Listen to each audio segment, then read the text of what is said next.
Hello friends, welcome to my channel Tech Easy. मैं हूं सुनंदा तगवाले। आप सभी को दिवाली की बहुत सारी शुभकामनाएं। इन दिवालियों की छुट्टियों में आप सबको कहानी सुनना बहुत अच्छा लगेगा, है ना? तो आज मैं ऐसे ही आपको दो लघु कथाएं सुनाने वाली हूं। लघु कथा का अर्थ है छोटी सी कहानी। यह होती है छोटी पर ज्ञान बड़ा ही दे जाती है, जैसे गागर में सागर हो। तो चलिए आज पहली लघु कथा हम सुनते हैं, कंगाल। प्रथम लघु कथा में लेखिका ने यह दर्शाया है कि जब हम बड़ी दुकानों, मॉल, होटलों में जाते हैं तो कोई मोलभाव नहीं करते। चुपचाप पैसे दे आते हैं, सामान लेते हैं, चले आते हैं। इसके उलट जब हम रेडी वालों, फेरी वालों से सामान खरीदते हैं तो मोल भाव करते हैं। हमें इस सोच से हमेशा बचना चाहिए। तो चलिए कहानी सुनते हैं, कंगाल। इस वर्ष बड़ी भीषण गर्मी पड़ रही थी।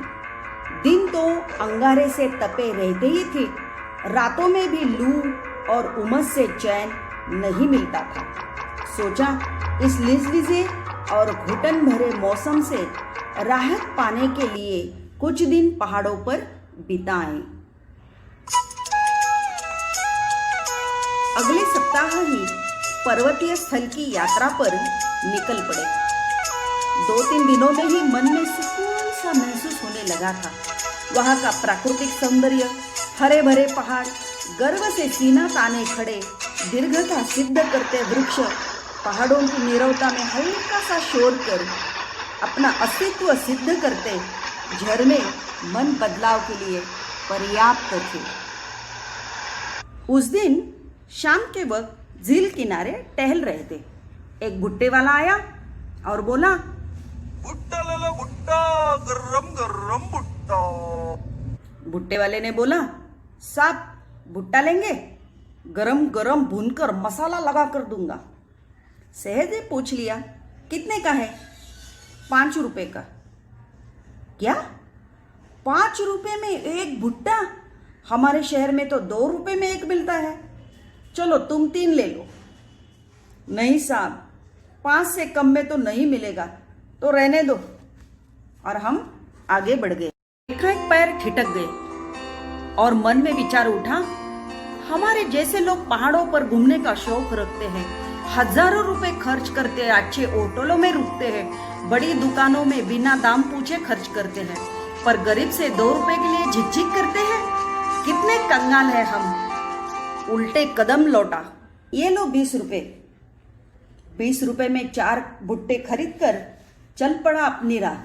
अब मन सुकून महसूस कर रहा था, एक सुकून का अनुभव कर रहा था। धन्यवाद। दूसरी लघु कथा में लेखिका ने रिश्वतखोरी, भ्रष्टाचार पर व्यंग कसा है। यहाँ लेखिका ने दर्शाया है कि सत्य का पालन ही लक्ष्य तक पहुंचने के लिए सहायक होता है। सही उत्तर इस कहानी में ऐसा ही एक युवक नौकरी के लिए संघर्ष कर रहा है, लेकिन नौकरी पाने के लिए वह अपने नीति मूल्य एवं तत्वों से समझौता करने को बिल्कुल तैयार नहीं है। तो क्या वह इस कोशिश में कामयाब होता है या नहीं? तो आइए देखते हैं इस कहानी में सही उत्तर। अब तक वह कितने ही स्थानों पर नौकरी के लिए आवेदन कर चुका था, साक्षात्कार दे चुका था।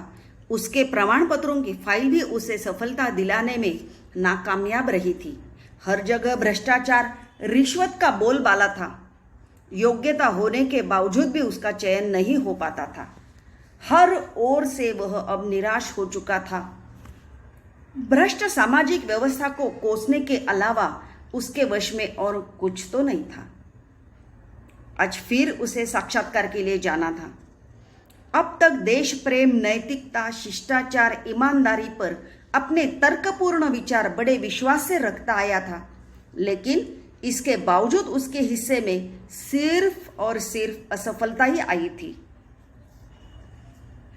साक्षात्कार के लिए उपस्थित प्रतिनिधि मंडल में से एक अधिकारी ने पूछा, भ्रष्टाचार के बारे में आपकी क्या राय है? इस पर युवक ने जवाब दिया, भ्रष्टाचार एक ऐसा कीड़ा है जो देश को घून की तरह खा रहा है। इसने सारी सामाजिक व्यवस्था को चिंताजनक स्थिति में पहुंचा दिया है। सच कहा जाए तो यह देश के लिए कलंक है। अधिकारियों के चेहरे पर हल्की सी मुस्कान और उत्सुकता छा गई। उसके तर्क में उन्हें रुचि महसूस होने लगी। तो दूसरे अधिकारी ने प्रश्न किया, रिश्वत को आप क्या मानते हैं? तो युवक ने जवाब दिया, यह भ्रष्टाचार की बहन है। जैसे विशेष अवसरों पर हम अपने प्रियजनों, परिचितों, मित्रों को उपहार देते हैं, इसका स्वरूप भी कुछ वैसा ही है। लेकिन उपहार देकर हम केवल खुशियों का या कर्तव्यों का ही आदान प्रदान करते हैं, इससे अधिक कुछ नहीं। लेकिन रिश्वत देने से रुके हुए कार्य, दबी हुई फाइलें, टलती हुई पदोन्नति, रोकी गई नौकरी आदि में इसके कारण हमें सफलता मिल सकती है। तब भी मेरे विचार से यह समाज के माथे पर एक कलंक है, कलंक। इसका समर्थ कतई नहीं किया जा सकता, ऐसी मेरी धारणा है। यह कहकर वह तेजी से बाहर निकल गया। जानता था कि यहां भी चयन नहीं होगा।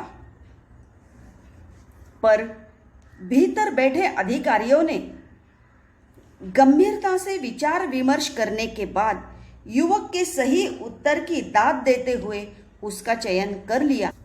आज वह समझा, सत्य कुछ समय के लिए निराश हो सकता है, परास्त नहीं। सत्य कुछ समय के लिए निराश हो सकता है, परास्त नहीं। इस तरह से युवक की जय हुई। धन्यवाद।